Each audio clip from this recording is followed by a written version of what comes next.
Minister. Treacherous. So it's confirmed. Second ballot. Will she stand? Hang on. Something's happening.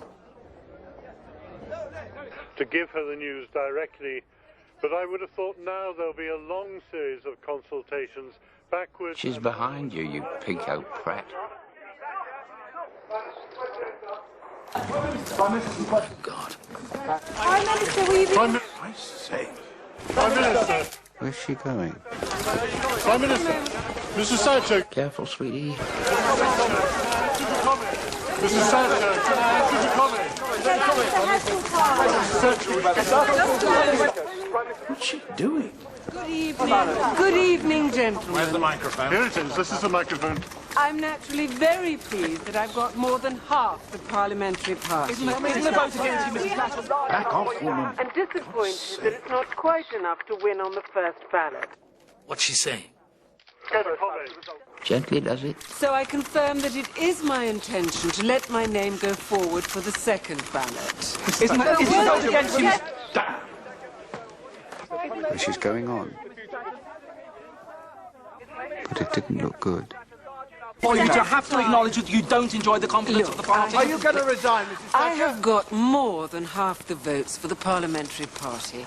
It was not quite 15% above those of Mr. Heseltine. Mrs. Thatcher... I think it was about 14.6%. So that means we have to go for a second ballot. So I confirm that I will let my name go forward for the second ballot. When will you call? Now, I must go and do some telephone calls. Thank you very much.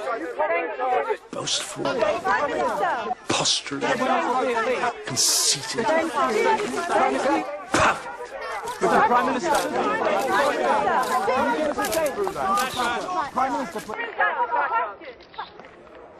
Well, extraordinary and rather Why can't she say anything without hectoring? British Embassy. Mrs. Thatcher has just emerged. She said it was her intention, didn't she? What more do you want? Ballot. Bloody white flag. Said that the second ballot will include the Prime Minister herself. I'm going to speak to Dennis. I want everyone in my suite in 10 minutes. Where's Douglas? Margaret, I've just heard. I'll back you, of course. It might be helpful if you went downstairs and said so. I do. Thank you, Douglas.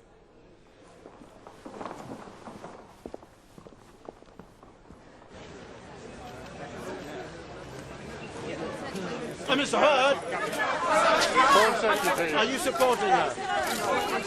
Did you support her? Did you vote for her on the first ballot? The Prime Minister continues to have my full support.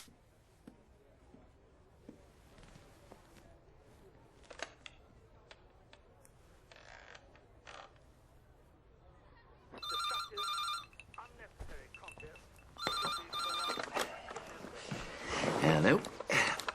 Congratulations, sweetie pie. You've won. Just the rules. Yes. You all right, love?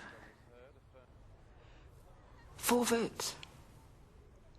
4 votes. I know. Bloody silly. Put that BBC wallet in his place. Love?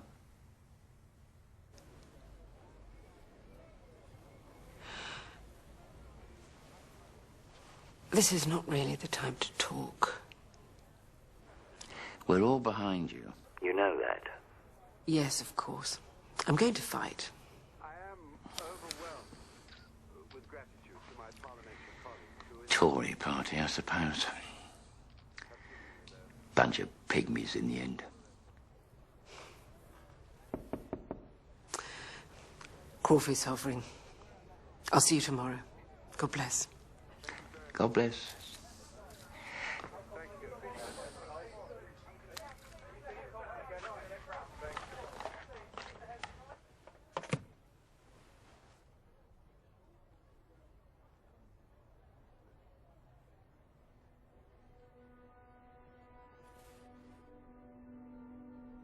The Law of the Jungle by Rudyard Kipling.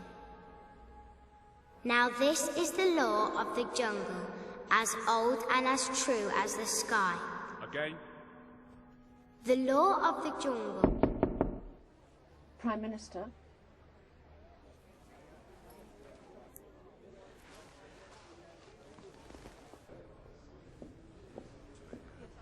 I believe it is what the Prime Minister would want. I've already declared my support, Charles. Then proposing her for the second ballot is surely a formality. Ah, Margaret, good. Prime Minister, you look radiant. Thank you, Charles. Charles, you're not dressed. No, Prime Minister. I've got some work I need to catch up on here. Peter can go in my place. He looks like he needs cheering up. Stop moping, Peter. For goodness sake, we must fight. Now go and get changed. We've kept everyone waiting quite long enough as it is. Are you sure? After all the sterling work you've done this week, Peter, I thought you might enjoy a little ballet, whilst I make a few rather important phone calls. Look out for the dying swan.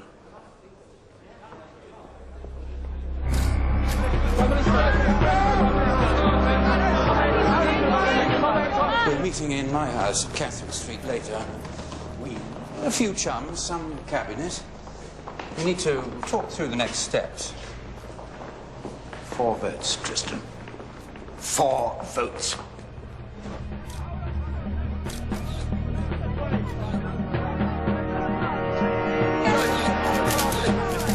When I think of Morrison asleep on his fucking desk. She should have asked me. I'd have got the old bat in.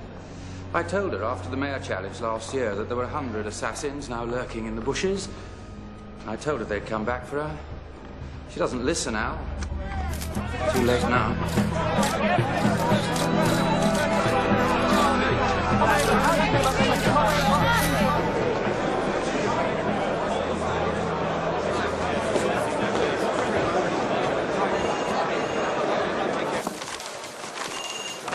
Yes.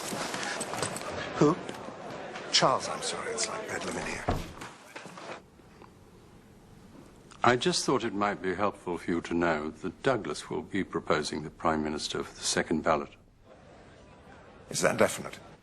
It might be worth letting John Major know. The sooner her intentions are out, the better, I think. She intends to carry on, then? What do you think? Is that wise?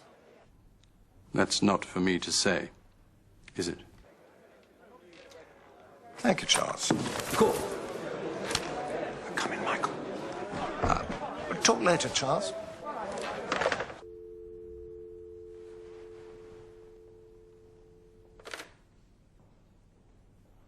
All right, let's just dispense with the formalities. This whole thing is descending into anarchy. As Chief Whip, I have to ask you this.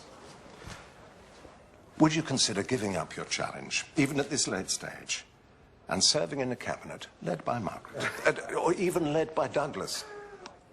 The idea that, having been wounded, Margaret will somehow change her ways, become manageable, is nonsense. She can't change. That's the way she is. And the party no longer wants her. Neither does the country. It's brutal, I know, but there it is. As for serving under Douglas, well, it's clearly out of the question. Why? He's not an election winner. I am. I can unite this party, Tim, and lead it to victory in the next election. No one else can do that. No one! She's got to go. I still think she could beat Heseltine in the second round, but it's more a question of what it would do to the party. Exactly. The support is falling away by the minute. Would Michael be a complete disaster? I mean, at least he's not completely barking. Norman? Well, he's tolerable enough, but I imagine we could all serve under him. Not quite that simple, though, is it, William? We have to ensure that whoever takes over can win the next election. Douglas, then. Or John. Except if we put Major in, he'll be there for the next 25 years. Suppose that would foil a few well-made plans. So we're all assuming, are we, that she won't stand? If she stands, Michael wins. Oh, she'll stand. But she can't be allowed to. Who's going to tell her?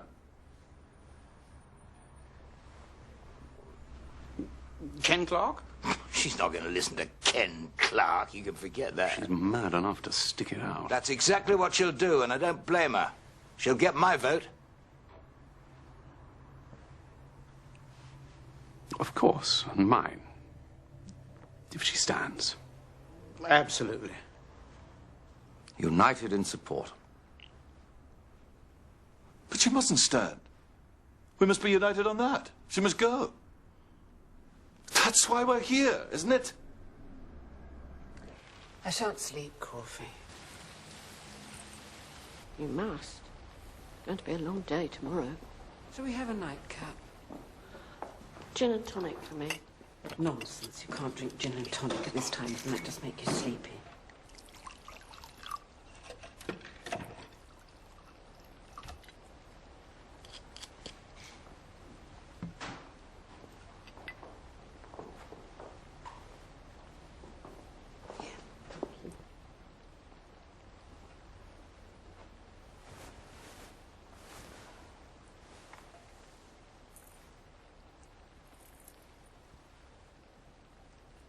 Funny old world. Is it? Why is it funny? Is that a joke? I do so hope not, Corfie, dear. Jokes are such hard work. What's the saying? Funny old world. Not funny ha-ha, more funny peculiar. Funny peculiar, yes. It's the funny ha-ha I don't get, isn't it? I've never understood the ha-ha business. I suppose I never had that much as a child.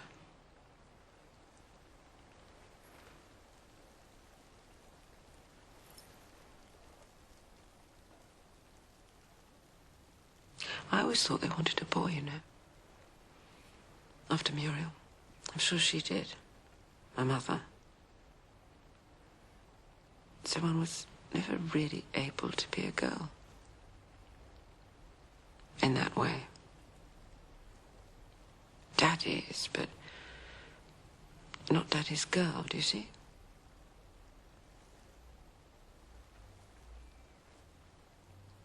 He took me everywhere. Chapel, Rotary Club, Council Chamber. Listening to him. Sermons, speeches, talking to his friends. Grown-up men in their smart suits, with their pipes and a change jangling in their pockets. It's odd the things one remembers. The jangling change, the money, and the talk.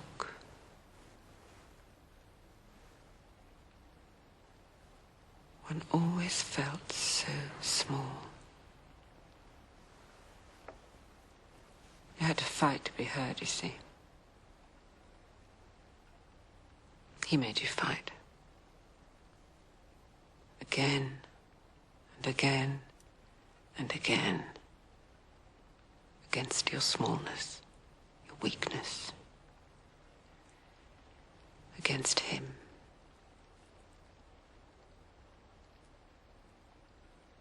But not like a girl.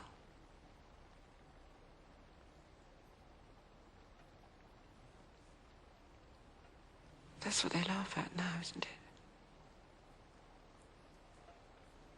That's funny, ha-ha. Me as a man. Carol tries to explain it to me. Me as a man. Ha-ha.